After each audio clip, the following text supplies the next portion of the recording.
औद्योगिक प्रशिक्षण संस्थेत द्वितीय वर्षात अभियांत्रिकी व्यवसायात प्रशिक्षण घेणाऱ्या माझ्या विद्यार्थी मित्रांनो, प्रशिक्षणार्थी मित्र हो, मी जयराम ससाने, गणित तथा चित्रकला निदेशक, स्वातंत्र्यवीर सावरकर शासकीय औद्योगिक प्रशिक्षण संस्था नाशिक आपले स्वागत करतो।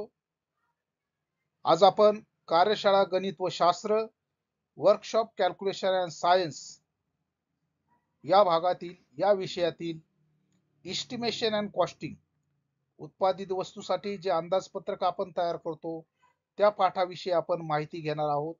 इस्टिमेशन अँड कॉस्टिंग हा प्रत्येक व्यवसायासाठी प्रत्येक ट्रेडसाठी एक महत्त्वाचा पाठ आहे, ज्याच्यामध्ये आपल्याला भविष्यातील आपण स्वयंरोजगार करणार आहोत किंवा एखाद्या आस्थापनेमध्ये कुठलीही वस्तू किंवा एखादं यंत्र तयार होताना त्याचं इस्टिमेशन आणि कॉस्टिंग कशा पद्धतीने केलं जातं, यामध्ये इस्टिमेशन मध्ये यांत्रिक मेकॅनिकल इस्टिमेट असतं, तसेच आपल्याला सिव्हिल इस्टिमेट असतं, इलेक्ट्रिकल इस्टिमेट्स असतात। असे अनेक प्रकारच्या इंजिनिअरिंगच्या शाखेनुसार त्या त्या विभागानुसार त्या ब्रांचनुसार त्या ट्रेडनुसार इस्टिमेशन अँड कॉस्टिंग हे प्रत्येक ठिकाणी करणं गरजेचं असतं।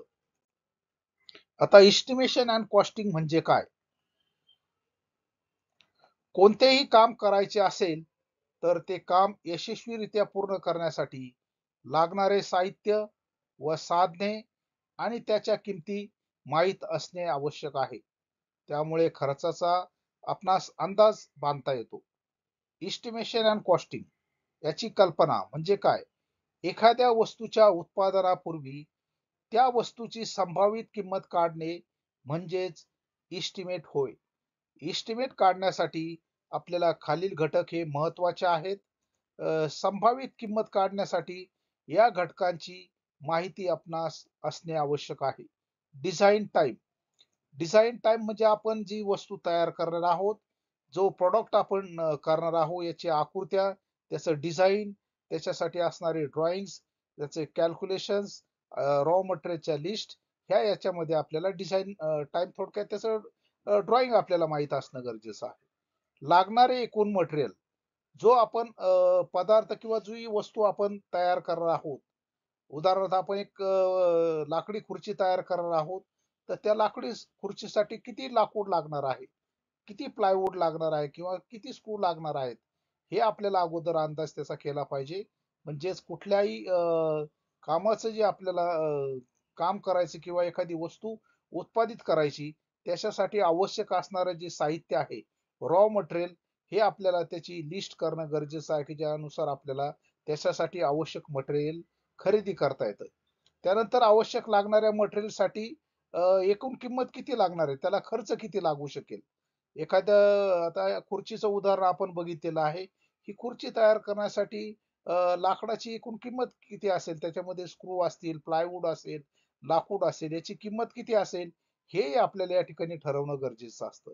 नंतर यासाठी उत्पादनासाठी लागणारा वेळ, जी वस्तू जी जो जॉब आपल्याला तयार करायचा आहे, खुर्ची असेल, टेबल असेल किंवा कुठलाही मशीनचा भाग असेल, हा आपल्याला उत्पादन करायचा आहे, तर त्याच्यासाठी आपल्याला आवश्यक लागणारा किती वेळ आहे, हेही बघणं गरजेचं आहे।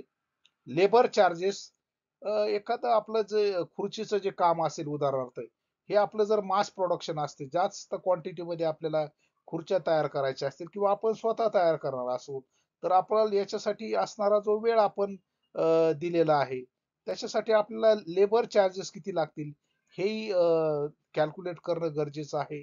इतर ओव्हर चार्जेस यामध्ये लागू शकतात।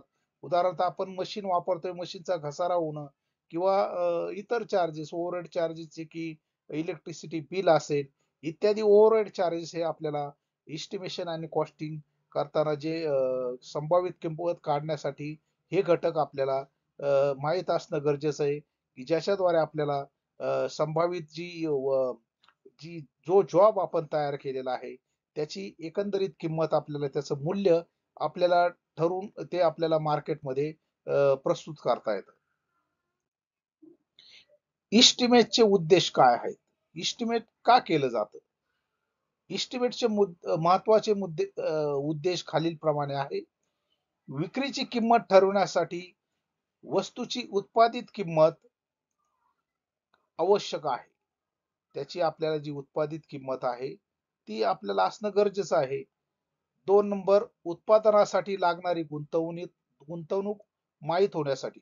आपण जी वस्तू तयार करणार आहोत, जो जॉब तयार करणार आहोत किंवा जी वस्तू उत्पादित करणार आहोत, त्याच्यासाठी असणारी जी गुंतवणूक आहे, त्याच्यासाठी आवश्यक असणारं जे फायनान्शियल बॅकग्राऊंड आहे, हे आपल्याला माहीत असणं गरजेचं आहे. 3 नंबर आहे, दर्जेदार इस्टिमेट अंमलात आणण्यासाठी. जर तुमचं इस्टिमेट चांगला असेल तर त्या ठिकाणी तुम्हाला ते अंमलात आणण्यासाठी वेळेचा अपव्यय होणार नाही आणि वेळेत तुमचं इस्टिमेट हे तयार होईल.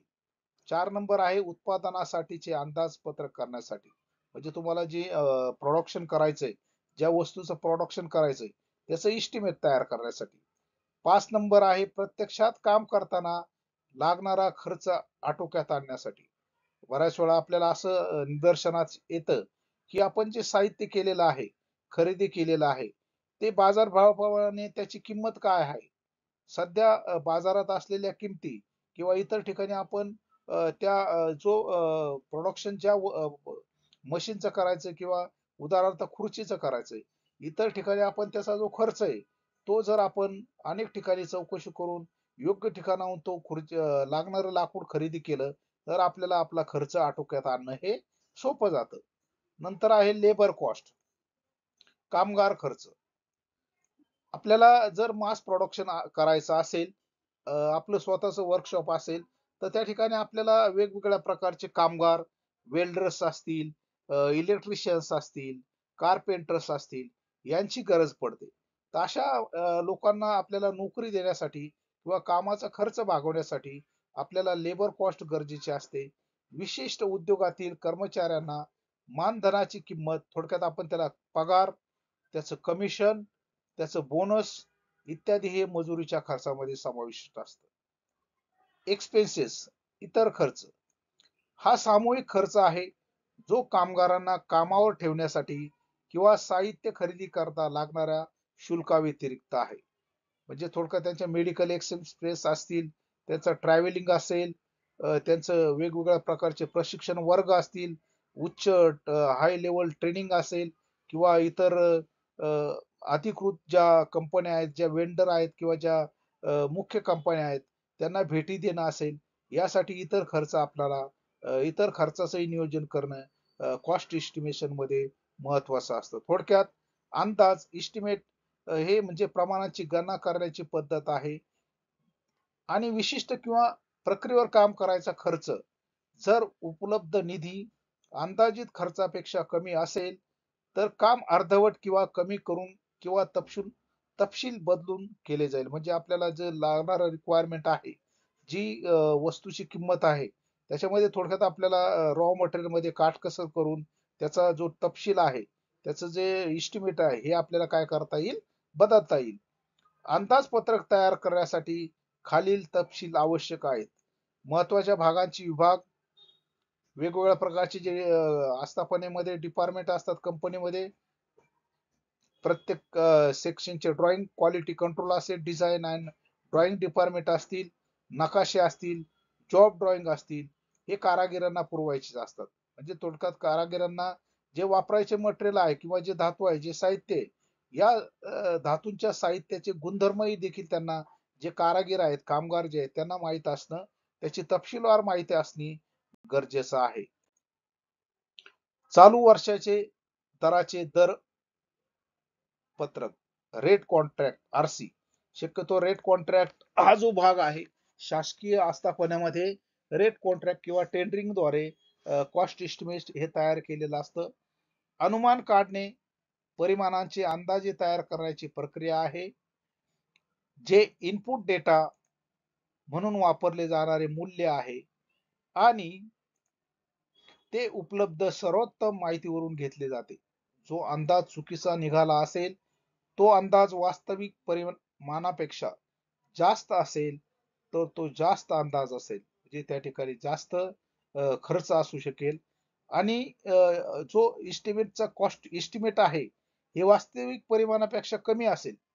खर्चाच्या अंदाजामध्ये उत्पादन प्रक्रियेची जी प्रोडक्शन कॉस्ट आहे किंवा ऑपरेशन कॉस्ट आहे ही अंदाजी असली पाहिजे. ती खर्चाच्या अंदाजामध्ये त्याचे एकूण मूल्य हे समावेश त्याचा असला पाहिजे. किमतीची संकल्पना कॉस्ट कन्सेप्ट.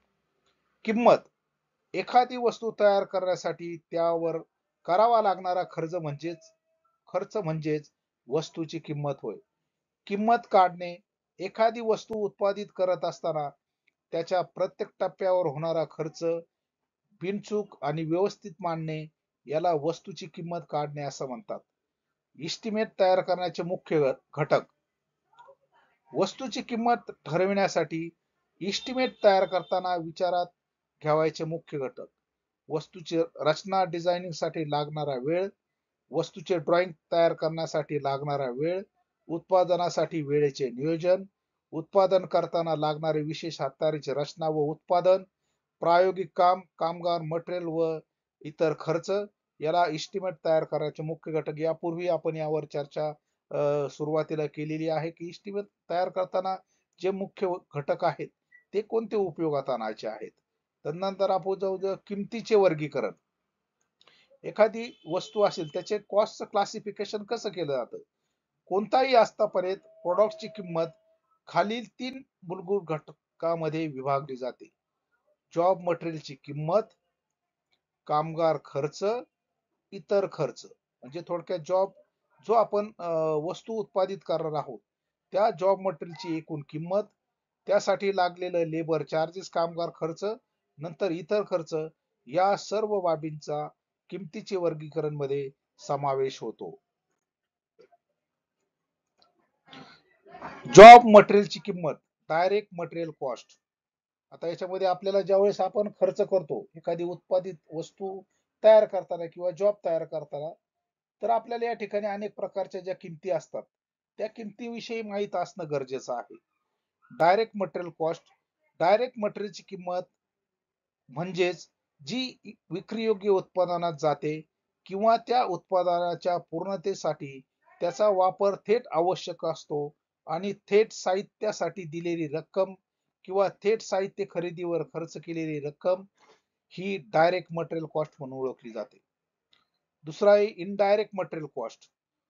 अप्रत्यक्ष साहित्य असे आहे की जे उत्पादन प्रक्रियेत आवश्यक असते परंतु त्याचा थेट उत्पादनामध्ये वापरले जात नाही आणि त्याचा अप्रत्यक्ष साहित्याशी खर्च येत नाही, त्याला इनडायरेक्ट मटेरियल कॉस्ट असं म्हटलं जातं.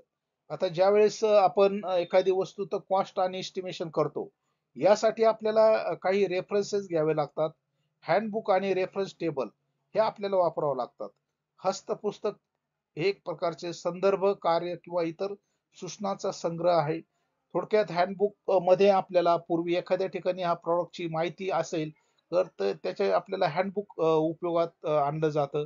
रेफरन्स टेबल्स असतील, उदाहरणार्थ वेगवेगळ्या प्रकारचे एम एस अँगल आपल्याला वापरायचे असतील तर ते एम एस माइलस्टोन अँगलच्या ज्या स्टँडर्ड डायमेन्शन्स आहेत किंवा बाजारात उपलब्ध असणाऱ्या ज्या साईजेस आहेत त्याचा रेफरन्स टेबल किंवा त्याविषयी हँडबुक आपल्याकडं असं थोडक्यात आपण त्याला कॅटलॉग म्हणू. हा कॅटलॉग असणं आपल्याकडे गरजेचं आहे. संदर्भ सारणी रेफरन्स टेबल हे मी तुम्हाला सुरुवातीला सांगितलं की कुठलाही वस्तूचं प्रोडक्शन असेल तर त्याचा जो डेटा आपण हे करतो त्याच्यासाठी आपल्याला रेफरन्स टेबल किंवा त्याला आपण सारणी म्हणतो ही आपल्याला वापरता आली पाहिजे. नंतर मजुरीच्या दरांचे वेळापत्रक. ज्यावेळेस एखादी वस्तू आपल्याला वेंडर आपल्याकडे येतात त्याच्या वस्तूचे दरांचे पत्रक हे दरपत्रक ठरवणे गरजेचं असतं. उदाहरणार्थ जर आपण वायरिंग आपल्याला करायचे आहे तर त्या वायरिंगचं जे रनिंग फूट किंवा जो वायरमन आहे किंवा जो इलेक्ट्रिशियन आहे त्या इलेक्ट्रिशियनने दराचं जे दरपत्रक आहे हे दरपत्रक स्टँडर्ड दरपत्रक हे त्याच्या जवळ असणारं मजुरीच्या दराचे वेळापत्रक जवळ असणं गरजेचं आहे.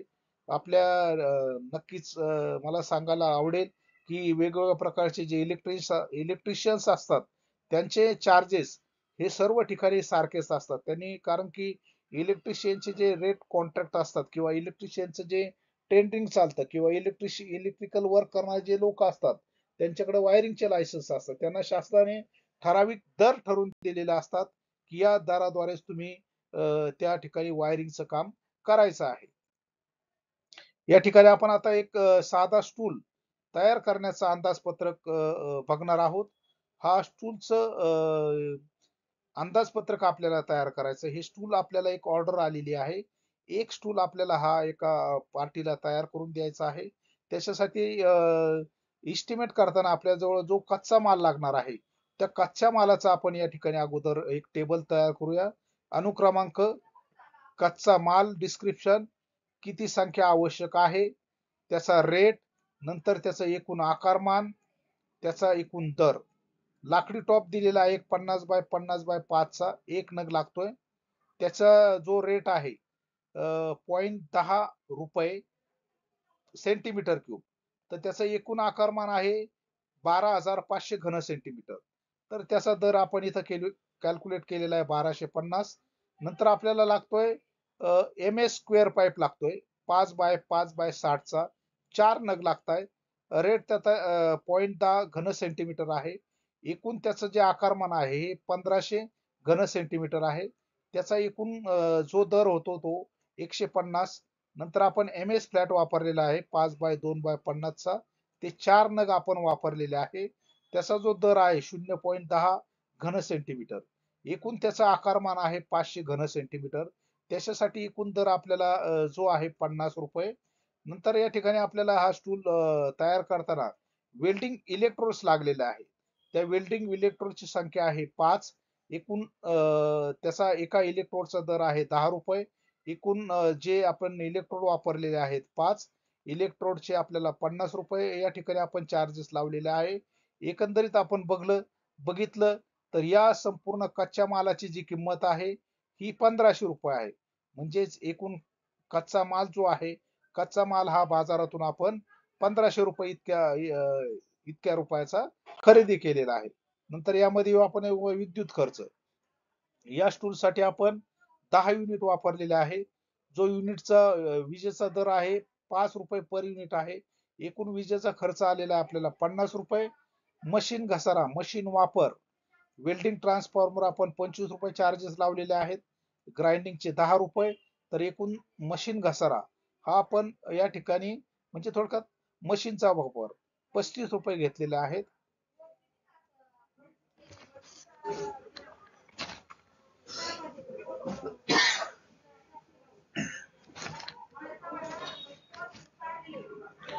लेबर चार्जेस, लेबर चार्जेस हे 100 रुपये प्रति तास. कामाचे तास 5 तास आपण काम केलेलं आहे. टोटल चार्जेस आपले कामाचे झालेले आहेत 500 रुपये. तर एकूणच अंदाजित खर्च जो आहे या स्टूल तयार करण्याचा, कच्चा माल एकूण खर्च 1500, विद्युत खर्च 50, मशीन घसारा 35, लेबर चार्जेस 500. तर एकूण खर्च 2085 हा या ठिकाणी आपल्याला साधा टूल तयार करण्यासाठी आलेला आहे. या ठिकाणी आपण आणखी एक 2 उदाहरण आहेत. एक उदाहरण या ठिकाणी आपण बघूया.